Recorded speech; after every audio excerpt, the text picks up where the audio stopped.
ফরিদপুরের নগরকান্দায় স্কুল ছাত্র আলাউদ্দিন মাতুব্বর অন্তর হত্যা মামলায় যাবজ্জীবন সাজাপ্রাপ্ত পলাতক আসামি আজিজুল শেখকে গ্রেপ্তার করেছে র্যাব। সকালে র্যাবের ফরিদপুর কার্যালয়ে সংবাদ সম্মেলনে এই তথ্য জানায় বাহিনীটি।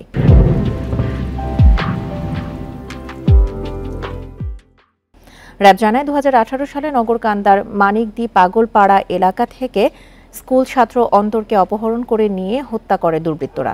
এ ঘটনায় মামলা দায়ের হলে আদালত এই বছরের 27 মার্চ 3 জনের মৃত্যুদণ্ড ও 3 জনকে যাবজ্জীবন কারাদণ্ড দেয়।